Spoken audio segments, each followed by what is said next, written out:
Joining us, I am Iori Folarin. Well, yesterday, Edo State Governor, Senator Monday Okpebholo, presented to the State House of Assembly almost 100 billion naira budget, specifically 939.85 billion 2026 appropriation bill. This was laid before the State House of Assembly. It's christened a budget of hope and growth, which is building on the foundation laid by the 2025 proposal. And to help us understand it, it is Mr. Andrew Mwanta, Special Advisor to the Governor on Legal Matters. A fine morning to you, Mr. Mwanta. Yeah, good morning, Yuri. It's a pleasure to be here. Compliments of the season. Okay, we have a package. We'll just see that and then we'll come straight to you.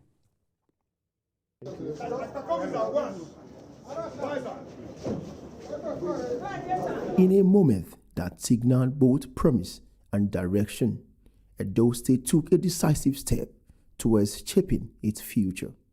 At the Olo Chambers of Edo State House of Assembly, Governor Monday Okpebholo formally presented a 939.850 billion budget proposal for the 2026 fiscal year. He described the financial blueprint as a budget of hope and growth. Governor Okpebholo explained that the 2026 budget is carefully structured to drive economic expansion, strengthen critical infrastructure, and improve the quality of life for Edo citizens.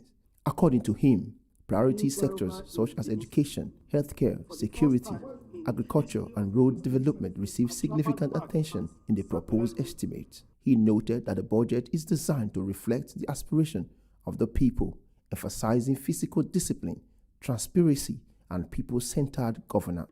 The 2026 budget of hope and growth is designed to build on the foundation laid in 2025. It's a budget that speaks on needs of our people. It's for 2026 fiscal year. The budget of hope and growth proposed a total expenditure of 939 billion 850 million naira only. Capital expenditure with the 637 billion, that's representing 68%. Recurrent expenditure 302 billion, representing 32%. Receiving the proposed budget, the Speaker assured the Governor of a thorough review process, pledging to work in the interest of Edo people while ensuring value for money and accountability. 2026 appropriation estimate, which is before the House today.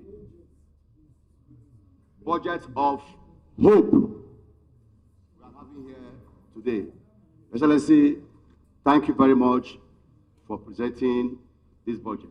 As deliberations begin at the Assembly, expectations remain high that the budget of hope and growth will translate from paper to tangible impact across communities in Edo State. Valentine Osumbo, TVC News, Benin. Okay, then that's a sort of a synopsis of the report that went out on TVC on this matter. As I said, Mr. Mwanta, Special Advisor to the Governor on Legal Matters, is our guest this morning. This is continuing, according to the Governor, continuing what was started with the last year budget, in fact, expanding it.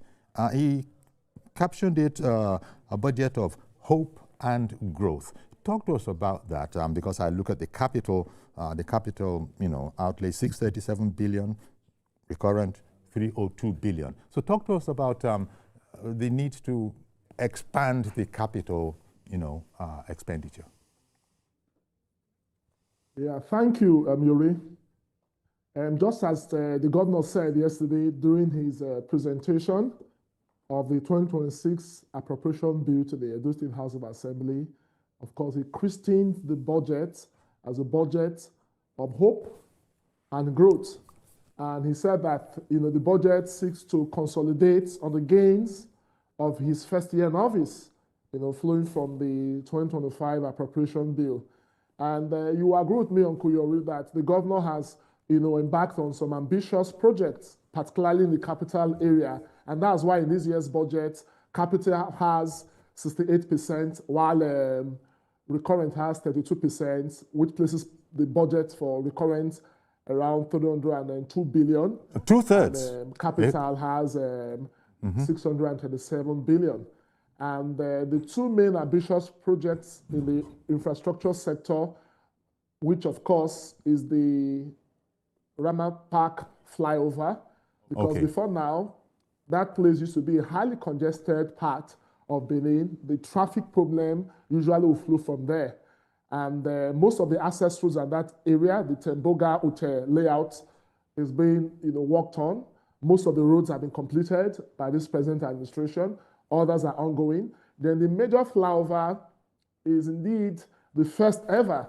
From when we were Midwest as a region, Benin City was the capital, Bendel, and presently Edo. We've never had that kind of flyover or such an ambitious project. And as I speak to you, that work is about 60% complete. And as such, we are looking at, before, say, April, May next year, the flyover will be ready for use by commuters across the three senatorial districts. Because mind you, Edo State is at the epicenter of Nigeria. So it is a project that Nigerians will benefit from. Nigerians going from the north to the south, east to the north, west to the north. And as such, we believe the mandate given to the governor, Edo people are now getting the full dividends. And it's not only infrastructure. In the health sector, the governor is building a big health facility in Edo Central. The existing ones in Edo South, Stella Obasanjo, the past administration abandoned, is almost ready. Okay. The central hospital is being expanded. And you have many primary healthcare centers that have been built. Education has received the same attention. In fact, Before sorry, now, the previous administration gave just 41 million. Mr. Wanta, we're going to come to it. On a monthly basis, but now they get 500 million as their monthly subvention. Okay, the same thing with Edo University. Mr.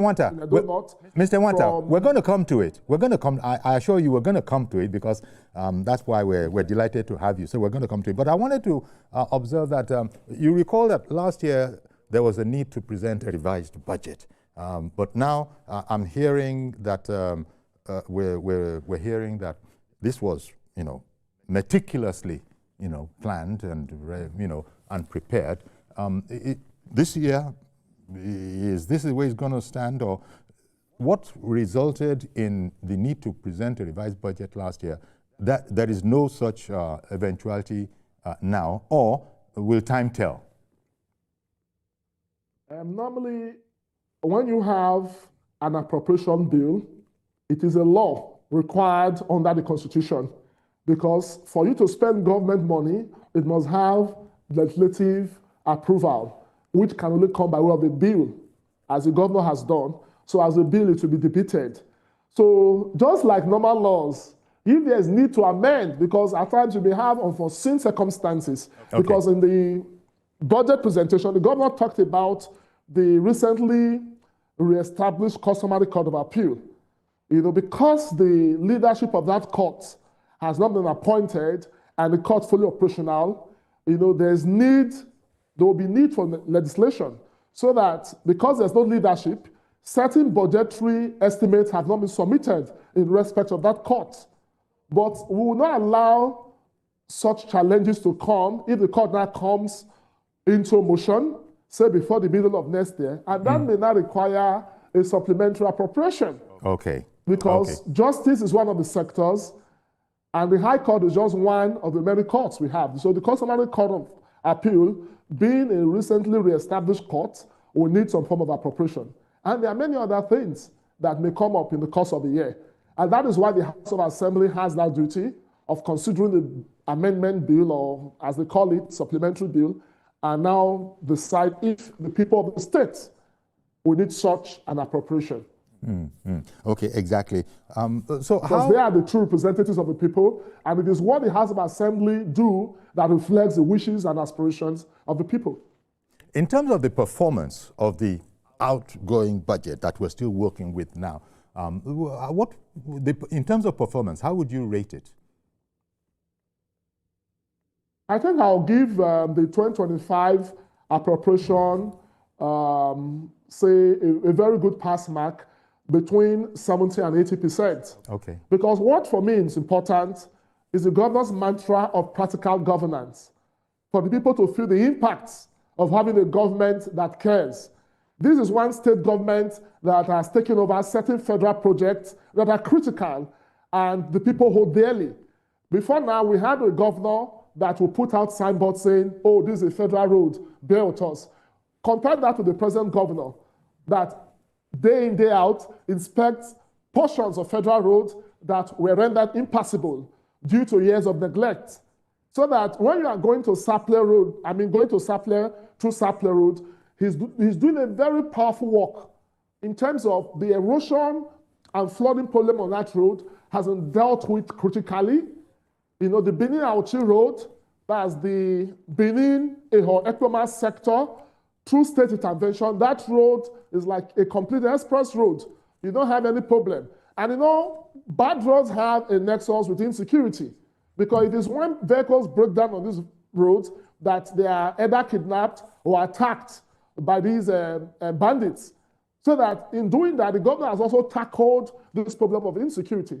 So in terms of performance, Edo people have seen value for the appropriations that has been made, you know, by government. And it cuts across, you see, the education sector. Students that get loans. For the very first time, I got calls from students of the Nigerian Law School that they were paid by the Edo State government bursary. Since the state was created, we've never seen that before. Market women, the governor provided a 1 billion seeking fund, interest-free loan for them.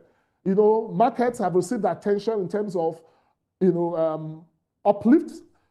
The urban market before now has been abandoned. You know, it cuts across the three senatorial districts. You know, is it school infrastructure? You know, over 30 schools have been revamped. I mentioned earlier that Edo State University, Iyamo, as we speak, they have a 250 million subvention they get from government monthly. And Rosalie University before now used to get a powerful sum of 41 million. The government jacked it up to 500 million, coupled with the bursary students of that university get. So this is one government that has given human face to government, because the governor says he's out for practical governance. You know, it is what he says that he does. The governor also did say that he and his team have been working to do all that you have said and more, but without imposing financial hardships on the good people of Edo State. So talk to me about how this budget is going to be funded. Yeah, thank you. In terms of the funding of the budget, you know, what the governor tries to do is to block leakages in the system. So, of course, the federal allocation, about 480 billion is expected, you know, in the 2026 fiscal year. Then IGRO, you know, the projection is 160 billion. Then, of course, you know, capital receipt is 153 billion.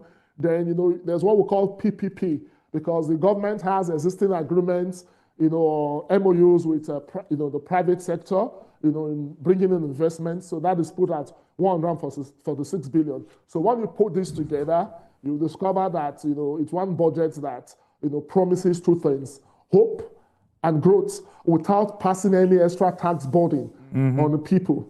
You know, and in the area of land administration, you know, the past government was thinking of increasing, you know, certain land use charges and what have you. But what this present government is doing is trying to make life better for our people. You know, there were certain settlements that, you know, the previous government took away from the rightful owners, particularly those from our diaspora population. This present government has restored those lands at almost no cost. And the governor has also said that he's going to issue fresh certificates of occupancy to them. So this is one government that is out to give human face to governance. And that's exactly what this governor is doing.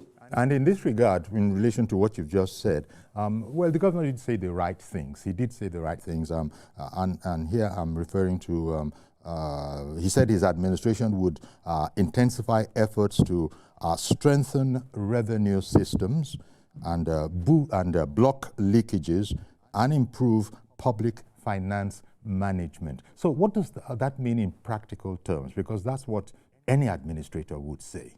But what what does it really mean? Strengthening the finance systems. I take that partly to mean it's not going to be business as usual, but you would be in a better position to know. Yes. So the point is, before now, non-state actors used to be involved in revenue generation and collection.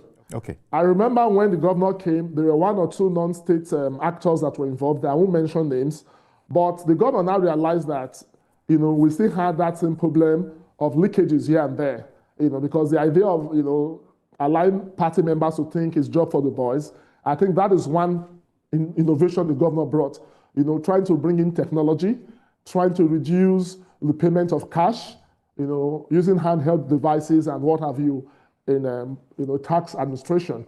And I will give it to the present leadership of the Edo State Internal Revenue Service, headed by my learned colleague Otumba Bankole Balogun. They are doing a very good job. In terms of the figures, for the first time, we've seen rise in public revenue. I mean, public revenue going into public, till and not going into private pockets. So we expect that in the new year, there will be improvements here and there. But the whole idea behind what the governor said is that it should not be business as usual, as revenue collection will be done, in an automated manner.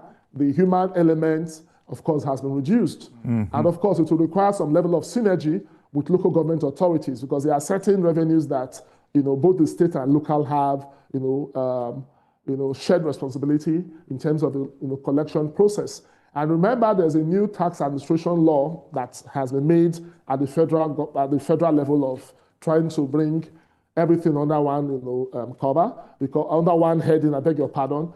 And as such, the Edo State government will key into that federal legislation, for proper revenue collection, so that at the end of the day, this money, the taxpayers, making this sacrifice will have value for their money. The flyover projects that the governor has started too. There's one which I told you is more than around 60% complete at Ramat Park. And then there's a new one at Adesowa, the Benin Sapele Road.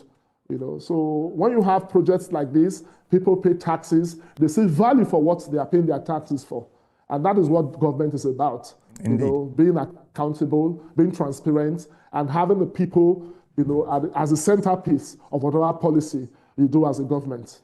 And in particular, the government... And the area of security is one area I need to quickly mention. Well, we'll come to security. Don't quickly mention it. I want to spend time with I want to spend a bit more time with it. Don't quickly mention it. Don't quickly mention it. I want to spend some time there. The story has changed today. Okay, sir. I really would want to hear what you started to speak about, but I wanted to say that the governor was mentioning rural and urban and rural road development, especially the rural areas. That would be, this is where people would know that now we have a governor, because people concentrate on the urban areas, I'm not talking of Edo State in particular, but naturally that's where the capital and the developed cities are. But can one take it that Governor Okpebholo intends to make a difference in rural roads construction and networking? Yes, because the governor is truly walking the talk. As a young lad, I attended a school known as Annunciation Catholic College in Edo Central, somewhere in Eastern Central. And recently, my family and I did a road trip. I was so shocked at the level of development of most of those roads.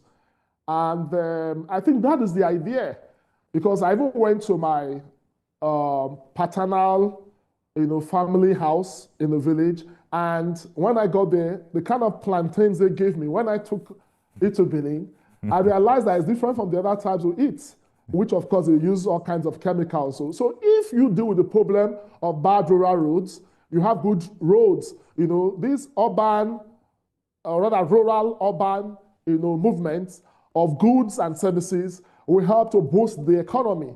First, agriculture will receive the kind of attention that it has never received before, because you now have people go back to the farm.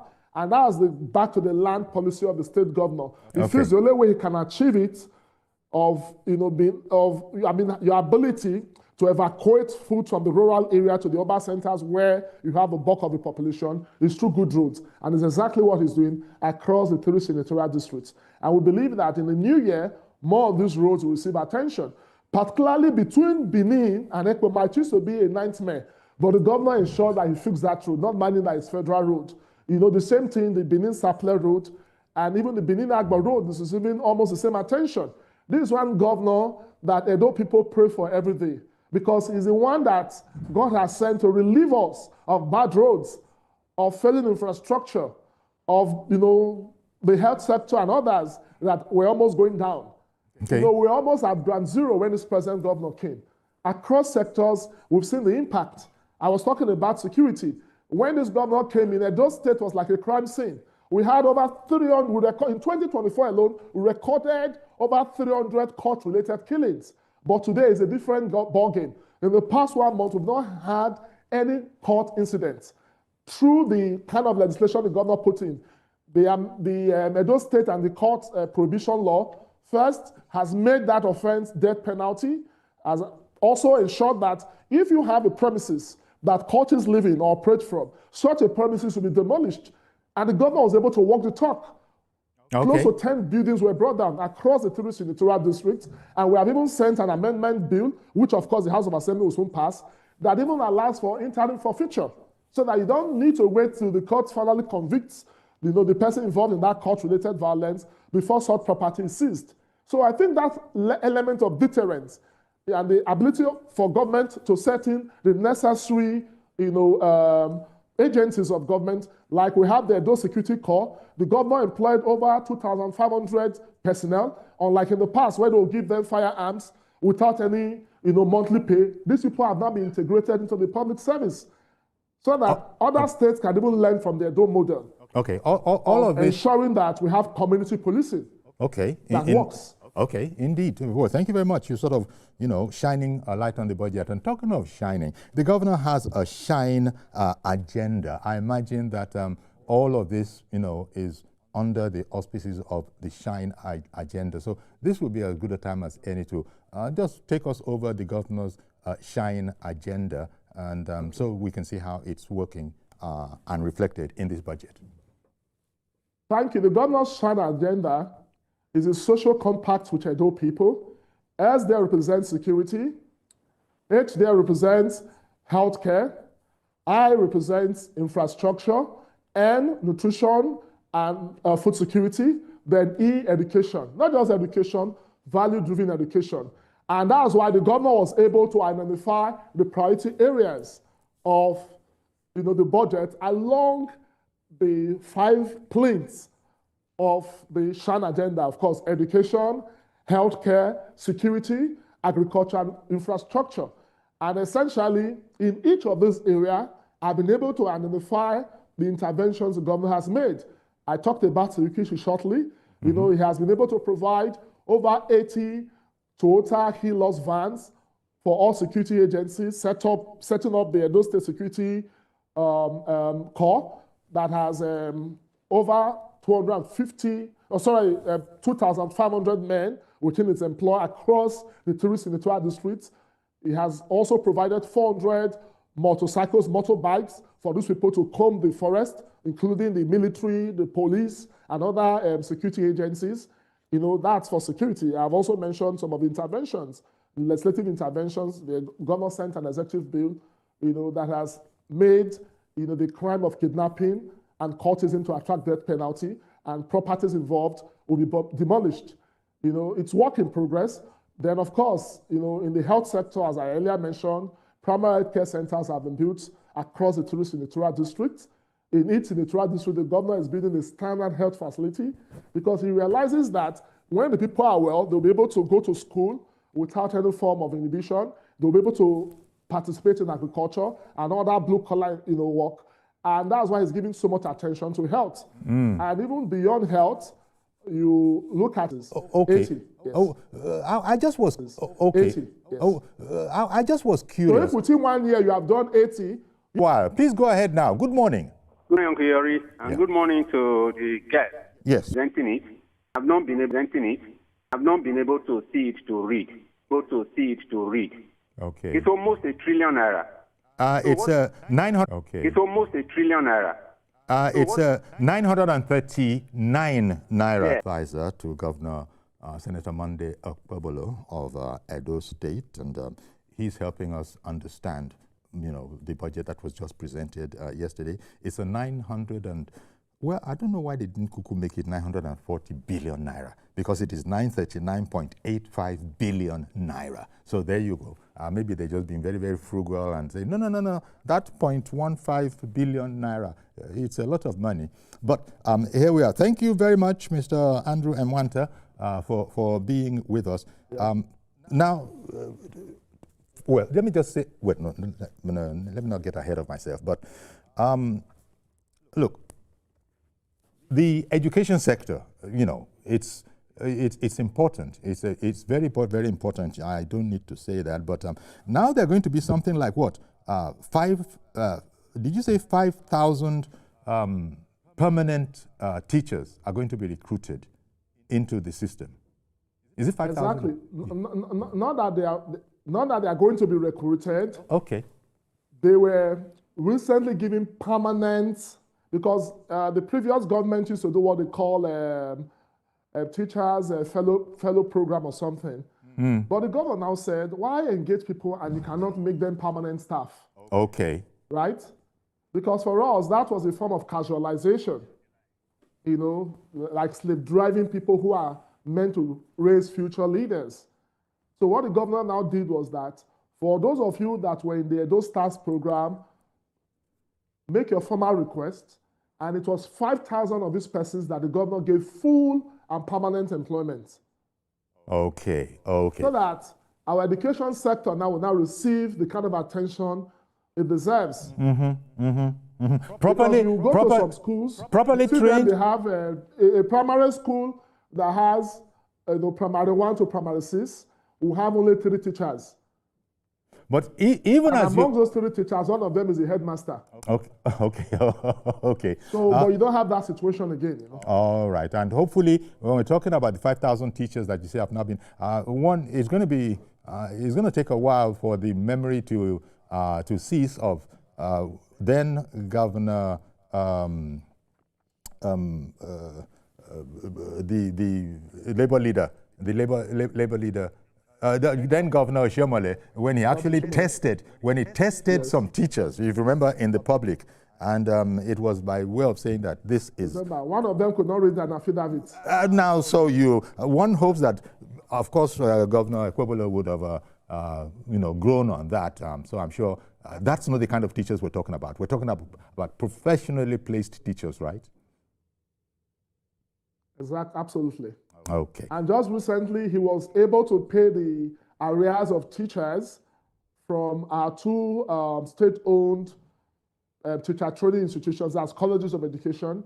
The one in Okpebholo, because some of the staff there, because the school was now upgraded to a federal technical college of education, but the previous administration refused to pay the teachers, the lecturers there, their salary. The same with those in Igwebe. So what the governor has done was to pay off the arrears of salaries. Okay. And that also applies to our tertiary, our main university, which is at Rosalie University. Sorry to interrupt you. I beg your pardon. I beg your pardon for interrupting you. Mr. Mwanta, I beg your pardon for interrupting you, but we've been holding on to a viewer, Mr. Late Durosimi, AIG retired, who wants to join the program. Good morning to you, sir. Good morning, Uncle Yori, and the viewers and your guests at the studio. Thank you. I'm always excited when it comes to Governor Okpebholo's anything that concerns him, because he's doing very, very well. Soft-spoken but action-packed governor. I congratulate the Edo people for having him, and for the time spent so far has been very effective. But I want him to look further into the security. Edo State is a gateway state, because you can't go to the east or south or north without passing that place. And that is why I'm happy with the vehicle he has bought. We still need more to cover the areas that are yet to be covered, especially this Christmas time when people will go into the east and going to the south. He's doing well, but he can still do better. Another area is Ekpomarize. We used to hear Ekpomarize those days, agriculture. We need to bring investors to commercialize rice production. So we will not depend on imported rice again. Edo State can do very well in rice production and production, even that exported. We will not forget the fact that oil palm is very, very important. You will not believe it that Nigeria imports oil from other nations when we are so blessed. Edo State is a shining place that can actually supply the entire nation and the West African sub-region with palm oil if investors are brought in. They are doing well. Those companies there are making us proud as a nation. That's great. Then sport activities. Edo State used to produce the best sportsmen, men and women in Nigeria. We can still revive our sport to ensure that we get the best in football, the best in athletics. Governor is doing well, and I know he can still do better, especially in the area of security. Thank you. The better, the merrier. Thank you very much, Mr. Edrosimi, Olatoye Edrosimi, AIG retired. So, Mr. Mwenta, I'm sure you enjoyed those accolades for Governor Okpebholo there, and you probably have some things to add. Yeah, thank you, Uncle Yori. There were three areas that I will be addressing on. First, the first caller wanted to know the breakdown in terms of how the Edo State government will get the that was George calling in from Lagos to execute the budget. That's right. Go ahead, please. So I will do that. Then second, the issue of security, which we were talking about, and the last intervention, the last speaker spoke on. If we can see it echo my rise and what the government is doing about, dealing with this problem of food and insecurity. Excellent. Go ahead. Go ahead, please. So first, in terms of the funding of the budget, as I earlier mentioned, 480 billion, is projected to come from federal allocation in the 2026 fiscal year. Then the projected IGRO, internally generated revenue, is 160 billion naira. Then, capital receipts, 153 billion. Then PPP, that's public-private partnership, and others, is 146 billion. So when you sum this up, it takes you to the total budget sum of 939 billion, 850 million.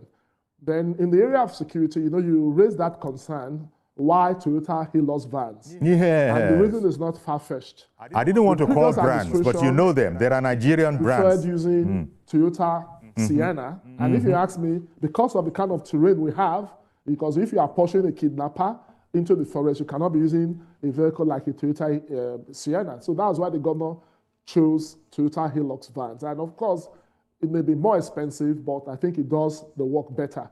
And in terms of security work, you cannot be using Sienna, which is covered. It must be a vehicle that can have certain security equipment. You are staying within the Toyota brand. Sorry, sir. You are staying within the Toyota brand. You are staying within the Toyota brand. And I brought up that there are some Nigerian brands as well. So that's the idea behind using Toyota Hilux vans. And can you hear me? Can you hear me, sir? Can you hear me, sir? The governor provided, for top. I don't think this is a two-way conversation. The various security agencies. Okay, did you hear? Are you still with me, Uncle Yori? Well, yeah, I was trying to, as you were explaining that bit, I still was speaking for our Nigerian industry as well. And even though you had made some preliminary comments, I was wondering, since you went there and you were saying that is this not something of a judgment by Edo and Governor Okpebholo himself, that there's not too much confidence in the Nigerian, mechanical industries? It must be costing a pretty penny. And if people like Governor Okpebholo and other governors are not going to take them on, how is it going to be? As you are developing things for the people, good people of Edo State. If you ask me, Uncle Yori, we have different kinds of generators. We have the types that are locally fabricated. We have those that are brought from India. We have those that are brought from Europe. We have those that are brought from America. Okay. It is the duty of those persons who locally fabricate generators to tell me why I should patronize them. All right. Because we are talking of durability. So it's not a matter of sentiment. Okay. We have 36 states of the federation. Okay. We have 744 local governments. Okay. So how many of these tiers, even the federal government tiers and even organs of government, can these local fabricators take care of? Okay. So if they now choose to go to a section to market a section of the country or region to market their vehicles, fine. But until they approach us, we cannot just, we cannot compromise standards. Because we cannot complain that the past administration was using Tokumbo Siennas brought from Cotonou, then we'll now go less. And these things are even based on prescription. The requests most of the security agencies have made that the government is now responding to. If they now tell us that they prefer locally made vehicles, I understand it a bit better. I understand it a bit better now. Because the government use a needs assessment in providing anything to stakeholders. So it is what these security agencies during the State Security Council meeting requested for that the governor did. I hear you now. I understand it a bit better now because it was you who said that the governor chose. And therefore, that was why I said, why didn't they go? Why wasn't the governor advised that? Well, our local people are trying as well. But you've spoken about that. You've explained it. And meanwhile, Benga in... The last one. I think I wanted to hit the last point. You will come to it, but I have a caller. I must put this caller on, Mr. Mwanta. I have a caller. You will come to it. Go ahead, sir. Mr. Benga in Abuja. Good morning, Mr. Yori. Good morning. Go ahead, please. My name is Benga from Abuja. Good morning to your guest there. Yes. I know him very much. And he's doing what he knows to do very well. When he was in the other side with the former governor, he did the same thing. So they know the reason why they brought him to the station to speak. You see, Governor Okpebholo have not disappointed me. Before the election, I was there about a week or two before the election. And I tried to sample opinion. Who will win this election? The elite were supporting the former governor. But the people in the grassroots, the local, the people who really count, who their votes will count, are saying, no, we know this man. We know what he can do. He's our man. And I thank God he has not disappointed them. He has touched life. And you will see on social media everywhere, the locals are praising him. My prayer that he not disappoint them. Okay. He has humbled himself. During the election, during the campaign, they say he cannot speak English. He cannot come to television. People do not want that. People want result. People want impartation. I was in Benin. The GRA, rain was falling. You see flood in GRA. So I want him to take care of that. The GRA, there was flood everywhere. No drainage in GRA of Benin. When there's flood, you see flood everywhere. So you should take that so that the elite can now know that he has inspired their life, because the GRA is where the elite are living, who did not vote for him. So I'm challenging him that to show them that he's the governor of everybody, both the elite and the local. Let him make the GRA what it should be. That when rain falls again, there will not be flood in GRA again. Thank you very much. Thank you very much for calling in. Really appreciate your call. Yes, sir. I had interrupted you when you wanted to go on to some other aspect. Thank God you had made the notes. Please continue along those lines. Okay, thank you so much. And I commend Benga for his kind thoughts. But just to add that I left the past government 1 year before the expiration of their term because I felt that PDP had failed the Edo people. And my views after I left government resonated 1 year before Governor Okpebholo became governor. And my promise was that we were going to work very hard to take out the PDP government from Osadebi Avenue, which we did, bringing a man that believes in practical governance. And it's not fair because the governor is not, I think I don't agree with the assessment that the reason why the governor is not really dealing with the flooding problem we inherited from GRA is because you have a whole lot of the elites living there. The government house is situated in GRA, because the rains was so much when we came in, and there was need to allow the rains to subside to properly deal with the problem of flooding. And that was why the governor brought in his commissioner for works, not very early, just about 6 weeks ago was when, barely 2 months ago was when the commissioner for works was engaged, and a whole lot of work is being done. So during the Harmattan season, some of these roads that were abandoned by the previous administration, as we speak, they are receiving serious attention. First, we are dealing with the problem of flood control.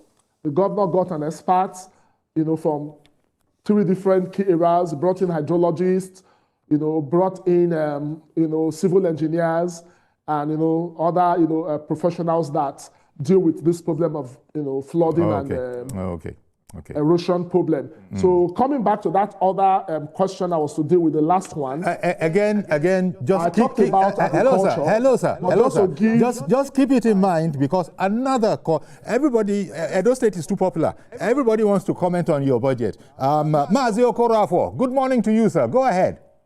Good morning, sir. Good morning, my brothers. You see, when you talk about budget, right, I think the government should look into this issue of out-of-school students. Out of school students. That they cover the students. That, I mean, the education. Okay. Education is the key. Okay. Because for you to move forward in any country, in any state, or any community, education should be covered at least 25%, 27%, or 30% from that budget. It will help. Because where you didn't give the dividends of the education, bring the part to the community, it's not healthy. I will see this every security done generally. But education is the key. The budget they should look into that. The primary school students, you ask yourself, from primary 1 to primary 5 and to the junior secondary school, what is the level, the budget? That is what the government should talk about. Because by the time you cover that place, I bet you will not have anything like insecurity in any state. Oh, okay. Thank you very much, Mazi. I wonder if you're one of those who joined us a bit late, because Mr. Mwanta here has actually, touched on education. But go ahead, you can speak for yourself. You heard, but also I kept on interrupting you. I tell you what, I promise I'm not going to interrupt you anymore. I'll let you get to those areas you wanted to get to, which were carryovers from some questioning. So please go ahead, sir. Yeah, thank you. But I think I need to quickly deal with the out-of-school children raised by Mazi Okorafo, so that I don't lose sight of it. Okorafo. Okorafo, yeah. So the child rights law makes it an offense. That's, we have the Edo State Child Rights Law of 2007, which makes it an offense for parents to prevent children within the school basic school age, from going to school. And of course, there's an amendment we are working on presently on that law.